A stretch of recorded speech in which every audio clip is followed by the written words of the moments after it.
آپ مجھے بتائیں ویسے کوئی عام بندہ کوئی چھوٹی سی بات کر دے تو لوگ کیا کہتے ہیں جی کتنا متکبر ہے جی میں کرتا ہے کہتے ہیں نا. تو یہ جو بابا کہتا ہے آپ کو کہ جو میرا مرید ہو گیا میں جنت میں نہیں جاؤں گا اس وقت تک جب تک کہ آپ کو ساتھ نہ لے جاؤں, اس کی میں نہیں آپ کو نظر آتی؟ ادھر کہتے ہیں سبحان اللہ, اتنی بڑی میں کے اوپر سبحان اللہ. اللہ کہنا چاہیے لعنت اللہ علی الکاذبین,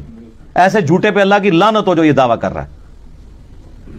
معزز ناظرین کرام السلام علیکم ورحمۃ اللہ وبرکاتہ. آپ نے مرزا محمد علی انجینئر کی گفتگو کو سنا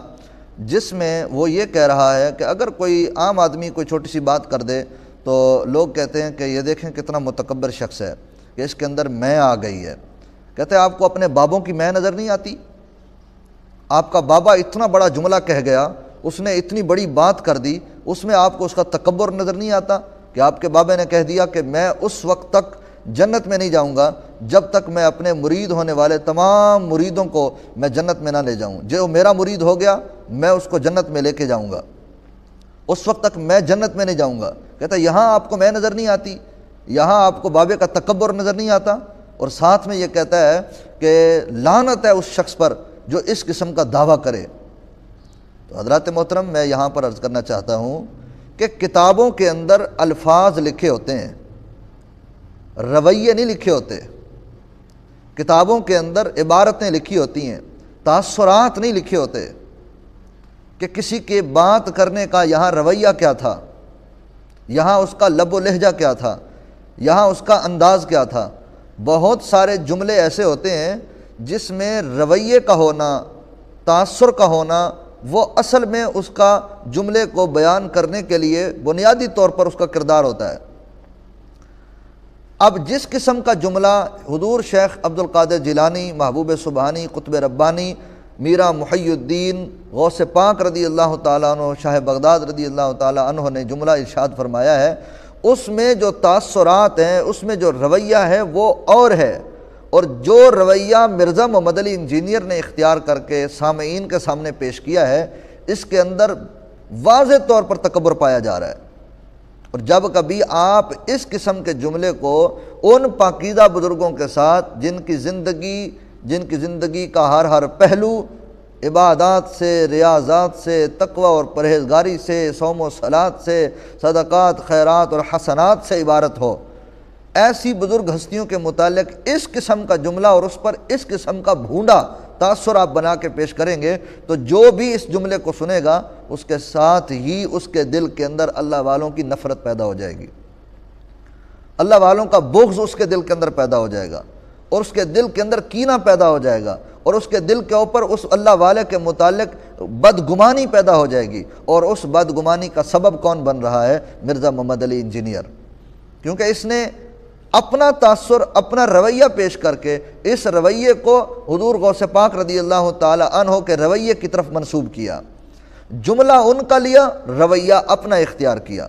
لب و لہجہ اپنا اختیار کیا. میں جو عرض کرنا چاہ رہا ہوں وہ یہ ہے کہ کتابوں کے اندر رویے نہیں لکھے ہوتے, کتابوں کے اندر صرف جملے لکھے ہوتے ہیں, کتابوں کے اندر صرف الفاظ لکھے ہوتے ہیں. اب یہ اس کے اوپر جو اپنا رویہ بنا کے پیش کر رہا ہے, اس سے لا محالہ جو بھی اس بات کو سنے گا اس کے دل میں حضور شیخ عبد القادر جیلانی, محبوب سبحانی, قطب ربانی, شاہ بغداد رضی اللہ تعالی عنہ کے خلاف نفرت پیدا ہو جائے گی. حقیقت حال, حقیقت جملہ کیا ہے, اور اس پر جو حضور شیخ عبد القادر جیلانی کا رویہ ہے وہ کیا ہے, وہ سماعت کیجیے.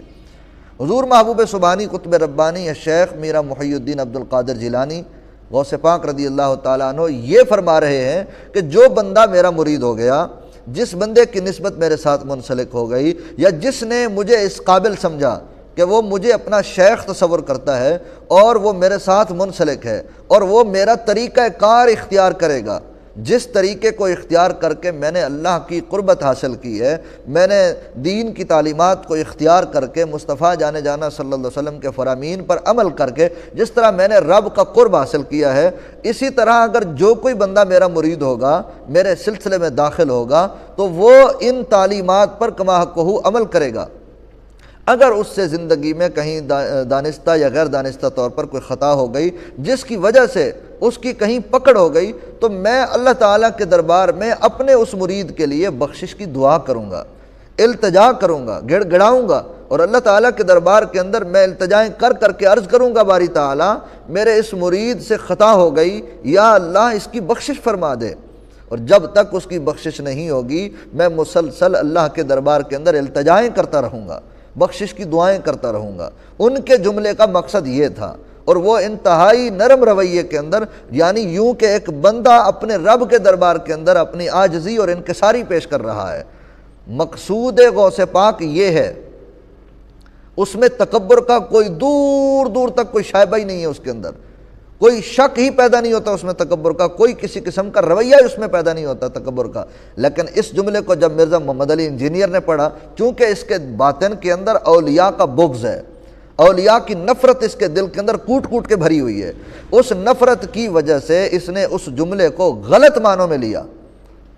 اور اس غلط معنی میں لے کر اس نے عوام کے سامنے اس جملے کو اپنا تاثر فٹ کر کے اس کے اوپر اس نے عوام کے سامنے رکھ دیا۔ جب بھی کوئی بندہ اس جملے کو سنے گا غوث پاک کے متعلق اس کے دل میں نفرت پیدا ہو جائے گی، اور ساتھ میں یہ جملہ بول کے ان کی طرف اپنا رویہ فٹ کر کے ساتھ میں ان کے اوپر یہ لعنت بھیج رہا ہے،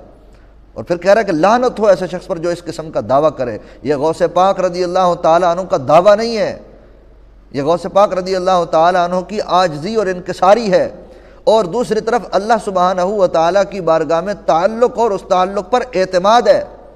کہ میرا اپنے پروردگار ذات باری تعالیٰ کے ساتھ میرا اتنا مضبوط تعلق ہو چکا ہے، الحمدللہ میں جب اللہ تعالیٰ کے دربار میں اپنے کسی متعلقین کی میں بخشش کی دعا، میری دعا کو رد نہیں کرے گا۔ ان کا مقصود یہ ہے، اور یہ اس کے اوپر کس قسم کا اپنا ایک رویہ بنا کے فٹ کر رہا ہے۔ اس قسم کے لوگوں نے بزرگان دین کی تعلیمات کا، ان کی باتوں کا بتنگڑ بنایا ہے انہوں نے، اور عام لوگوں کو گمراہ کر رہے ہیں۔